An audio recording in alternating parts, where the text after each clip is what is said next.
அன்பு நேயர்கள் அனைவருக்கும் மிஸ்டர் லேடிஸ் வியூவர்ஸ் இவ்வளோ ரசித்து பார்ப்பதற்கு உங்களுக்கு நன்றி.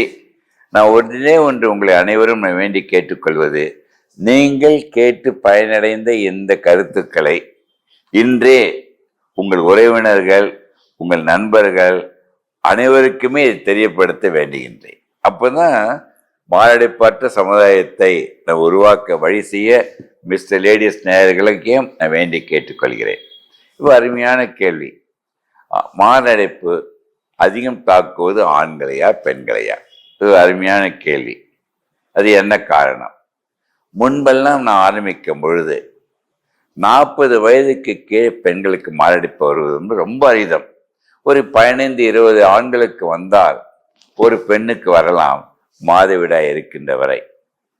ஏனெனில் பெண்கள் மாதவிடாய் மினோபாஸ் வந்த பிறகு ஆண்களுக்கு பெண்களுக்கு ஈக்குவலாக அஃபெக்ட் ஆகிட்டு இருந்தாங்க. இப்பொழுது இந்த நிலையில் ஏன் அவங்களுக்கு ஹார்ட் அட்டாக் வரல தெரியுமா? இந்த மாதவிடாய் இருக்கின்ற வரை பெண்களிடம் ஈஸ்ட்ரஜன் என்ற ஹார்மோன் ஒன்று சுரக்கும் பொழுது, புரிந்து வைத்துக் கொள்ளுங்கள், ஈஸ்ட்ரஜன் என்ற ஹார்மோன் சுரக்கும் பொழுது, இதை பாருங்க, மறுபடியும் சொல்றேன், இந்த இரத்த குழாயில் கொலஸ்ட்ரால் படிவதை தடுத்துவிடும் ஈஸ்ட்ரஜன்.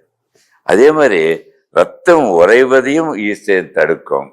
இரத்த குழாய் வேகமாக சுருங்குவதையும் தடுக்கின்ற சக்தி ஈஸ்ட்ரஜன். அது கடவுளும் இயற்கை கொடுத்த வரம் அந்த ஈஸ்ட்ரஜன் என்ற ஹார்மோன். ஆனால் ஒரு வருத்தமான செய்தி, இந்த பெண்களும் ஆண்களுக்கு நிகராக போட்டி போட்டு அவர்களும் வாழ்க்கை முறையை மாற்றி அமைத்து அனைத்திலும் அவசரம் என்ற நிலை வரும்பொழுது அந்த ஈஸ்ட்ரஜனுடைய எஃபெக்ட் போய் அட்ரினல் ஆக்டிவிட்டி கூடும் பொழுது அவர்களையும் பாதித்து விடுகின்றது. 20-25 வயதிலையும் 30 வயதிலும் ஆண்களும் பெண்களும். ஸோ மிந்தெல்லாம் இப்பொழுது இந்த 40 வயதுக்கு கீழே 20-30 வயது ஒரு ஆணுக்கு வந்தால் ஒரு பெண்ணுக்கும் வருவதாக வந்துவிட்ட நிலை ரொம்ப வருத்தத்தை கொடுக்கின்றது.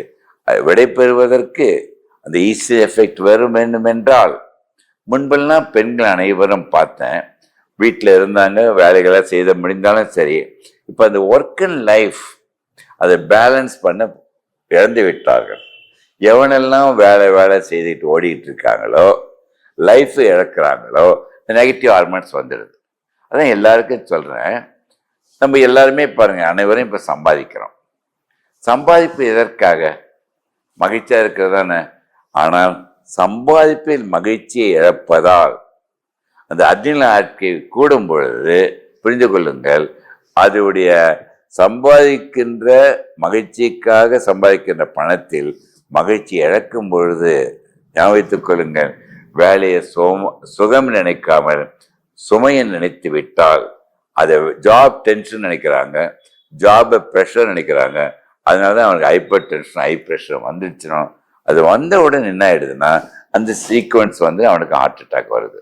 ஸோ எதற்காக சொல்லுகின்றேன், அனைவருமே தயவு செய்து அந்த ஈஸ்ட்ரஜன் என்ற ஹார்மோன் பெண்களின் பெனிஃபிட்டை கொடுக்க வேண்டும் என்றால், எதை அனைத்தையுமே நீங்கள் சுமை என்று நினைக்காமல் சுகம் என்று நினைத்து கொண்டு வாழ கற்றுக்கொண்டால், பெண்கள் மறுபடியும் அந்த ஈஸ்ட்ரஜன் எஃபெக்டை நீங்கள் அடைய ஆரம்பித்து விட்டால் 45 வயது உங்கள் பெண்களுக்கு ஹார்ட் அட்டாக் வராது.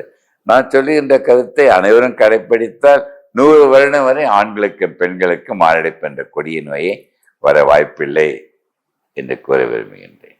நன்றி.